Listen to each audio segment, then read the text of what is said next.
मुर्दों का रास्ता। अपनी मंजिल तक पहुंचने के लिए हम सबको रास्ता तय करना होता है और सफ़र के बाद मिलने वाली मंजिल अगर हमारी मनचाही हो तो उसकी बात ही कुछ और है। और क्या होगा अगर सफ़र ख़त्म ही ना हो? क्या होगा अगर रास्ता अनंत हो?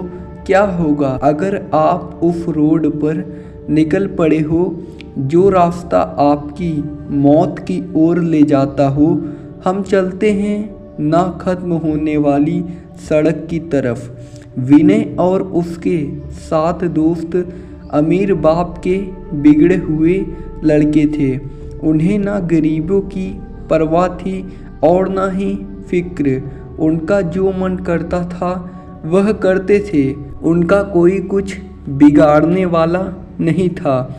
लेकिन कभी न कभी ऊंट पहाड़ के नीचे आता जरूर है, कभी जल्दी तो कभी देर से। एक दिन रात में विनय और उसके 7 दोस्त पास के ही एक गांव में चले गए।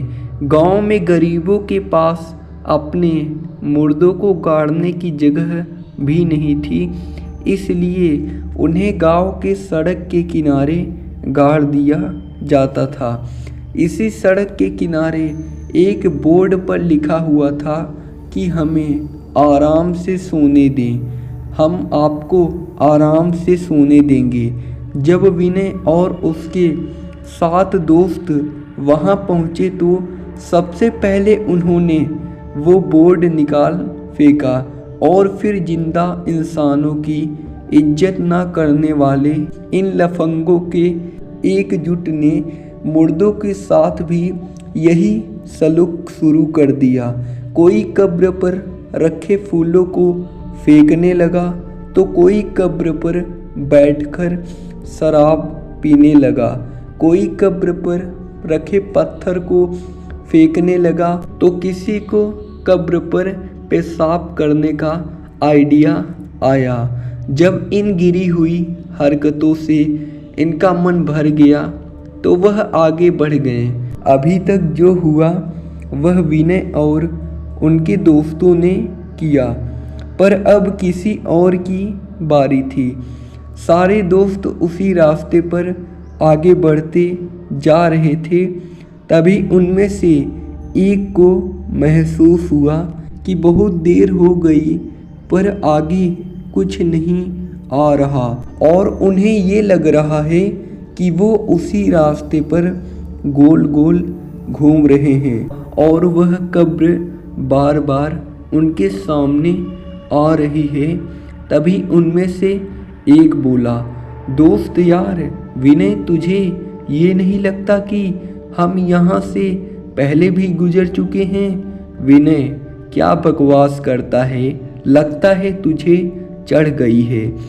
2-3 घंटे और चलने के बाद दोस्त की नज़र उसकी घड़ी पर जाती है। उसकी घड़ी पर 7 बज रहे हैं और यह शाम के 7 बजे तो नहीं हो सकते, मतलब यह सुबह के 7 बजे हैं। और अब वो सब इस बात को समझ जाते हैं कि ना तो ये रोड ख़त्म हो रहा है और ना ही रात। वो रास्ते पर थके हारे चल रहे थे। तभी उनके सामने एक चुड़ैल आकर खड़ी हो गई। उसके बोलों से उसका पूरा मुंह छुपा हुआ था, केवल उसकी एक लाल आंख नजर आ रही थी। इससे पहले वो डर के मारे भागते वो बोली, चुड़ैल, हमने कहा था कि हमें सोने दो, कहा था ना हमने। ये कहते हुए उसने अपने हाथ में रखा एक भला सारे दोस्तों की तरफ फेंका और उनमें से एक के सीने में आकर लगा और उसकी मौत हो गई। घर से 8 निकले थे और अब वो केवल 7 बचे। वह वहाँ से भागने लगे। तभी उनके सामने एक पिशाच आकर खड़ा हो गया। उसके चेहरे पर ना तो कान था और ना नाक था, उसके एक आँख था और एक मुंह था।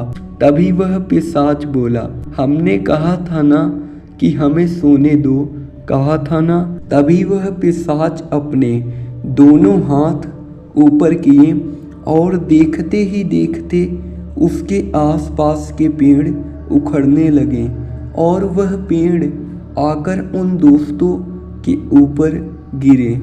इन सब के बीच 3 और दोस्तों की मौत हो गई और अब इनमें केवल 4 लोग बचे हुए थे। चारों दोस्त तुरंत वहाँ से भागने लगे।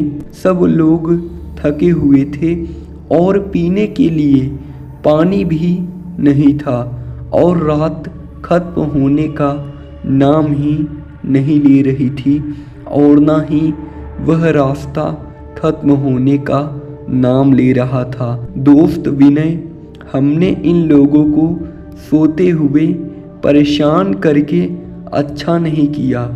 ये हमसे इसी बात का बदला ले रहे हैं। विनय, हाँ, इतना तो हर बेवकूफ़ को समझ आ गया है कि ये लोग हमारे साथ ऐसा क्यों कर रहे हैं। कोई सल्यूशन बताओ, नहीं तो मुंह खोलकर ऑक्सीजन वेस्ट मत करो। इतने में उन्होंने देखा कि रोड में एक गड्ढा हुआ है और उनमें से एक दोस्त गड्ढे में जा गिरा।